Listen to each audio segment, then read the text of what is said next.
মাকে ভালোবেসে থাকো বা মায়ের জন্য কিছু করতে চাও বা মা সম্পর্কে কিছু ছোটো ছোটো জিনিস জানতে চাও, তাহলে ভিডিওটা দেখো, নাহলে তুমি স্কিপ করে দাও, কোনো অসুবিধা নেই। তো চলো শুরু করা যাক। হাই গাইস, কেমন আছো সবাই? Welcome to my YouTube channel সঙ্গীর কথা।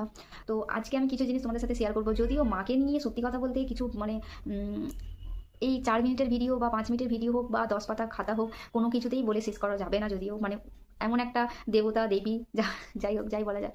তবুও আমি আজকে ছোটো ছোটো জিনিস যেগুলো নোটিস করেছি, যেগুলো আমি জানি, সেই জিনিসগুলো তোমাদেরকে জানানো মনে করলাম, প্রয়োজন মনে করলাম। তো জেনে নাও অবশ্যই।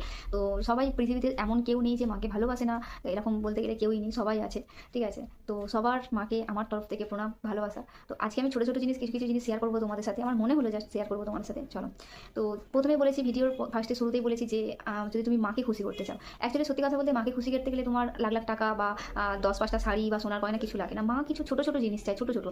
মা কিন্তু মায়ের জন্য সত্যি কথা বলতে আমাদের যতই করি আমাদের কম হয়ে যাবে, ঠিক আছে? সেই আমাদের জন্ম থেকে শুরু করে, জন্ম না মানে পেটে আসা থেকে শুরু করে, মায়ের পেটে আসা থেকে শুরু করে আমাদের ঋণ তো রয়েই গেছে। তবুও ছোটো ছোটো জিনিস যেগুলো প্রতিদিনের লাইফে, বাকি তো 10 মাসে 10টা পুজো তো থেকেই থাকে, অনেক কিছু, অনেক আচার, অনেক কিছু জিনিস করা যায় মায়ের জন্য, কিন্তু ছোটো ছোটো জিনিস যেগুলো প্রতিদিন করতে হবে, যেগুলো আমাদেরকে মাথায় রাখতে হবে, সেই সেই জিনিসগুলো কী কী জিনিস, সেগুলো আমাদের বলি।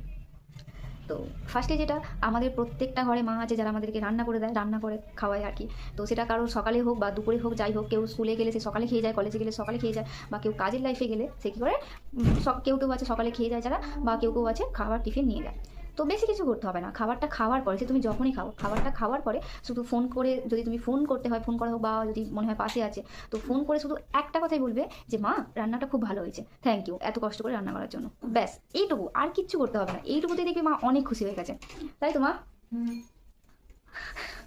যাই হোক, আমার দাদা এটা রোজই করে, এটা আমার দাদার থেকে শেখা। আর আমি দেখেছি এটা বলার সঙ্গে সঙ্গে মায়ের মুখে একটা খুব হাসি আসে।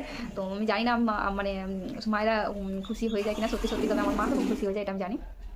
তো এটা 1 নম্বর পয়েন্ট। 2 নম্বর পয়েন্ট যেটা হলো, যে আমরা স্কুলে যাই বা কলেজে যাই বা কাজে যাই, আমরা সপ্তাহে একদিনই ছুটি পাই, সবাই জানি আমরা। তো ওই একটা দিন চেষ্টা করো মায়ের সাথে বসে খাওয়ার, কারণ সত্যি কথা বলতে 6টা দিন মা তোমাকে জোর করতে পারবে না তার সাথে বসে খাওয়ার জন্য, কিন্তু ওই একটা দিন একটু চেষ্টা করবে যাতে মায়ের সাথে বসে তুমি খেতে পারো। আর যাই হোক, বা মাকে নিয়ে একটু বেরোনো হোক, বা মায়ের সাথে একটু টাইম স্পেন্ড করা হোক, ঠিক আছে? তো অলরেডি দুটো জিনিস তোমাদেরকে আমি বলে দিয়েছি। আরেকটা যেটা হলো, দেখো প্রত্যেক মায়ের মনে কিন্তু কিছু না কিছু কথা থেকে থাকে। আমরা কাজে চলে যাওয়ার পর বা কলেজে চলে যাওয়ার পর বা কাজে যাই বা যাই কিছু করি, স্কুলে যাই বা যাই কিছু করি, প্রত্যেক মায়ের মনে সকাল থেকে কিছু না কিছু কথা জমে থাকে। তুমি ছেলে হও বা মেয়ে হও, এখানে ছেলে মেয়ের কোনো ব্যাপার নেই, কিন্তু তুমি সন্তান, সব মানে সব থেকে বড় কথা হচ্ছে তুমি মায়ের সন্তান। তো দিন শেষে এসে মায়ের জন্য শুধু 10 মিনিট রাখো। দেখো কাজ থেকে আসার পর কিন্তু এটা নর্মাল, মানে 70% যেটা করি আমরা, যে বাড়ির কাছ থেকে আসি, এসে খাই দেয়, খেয়ে দে, নয় ফোন ঘাঁটি, নয় সোশ্যাল মিডিয়ায় কিছু কাজ ফাজ করি বা শুয়ে পড়ি। কিন্তু তা সেই সময় থেকে 24 ঘন্টা থেকে মায়ের জন্য শুধু 10 মিনিট রাখো। বিশ্বাস করো, 10 মিনিটেই মা খুশি হয়ে যাবে। শুধু মাকে একটা প্রশ্ন, যে মা সারাদিন তুমি কী করলে, সারাদিন তোমার কেমন কাটলো, ব্যাস। ওই যে মা 10 মিনিট তোমার সাথে বসে গল্প করলো, মা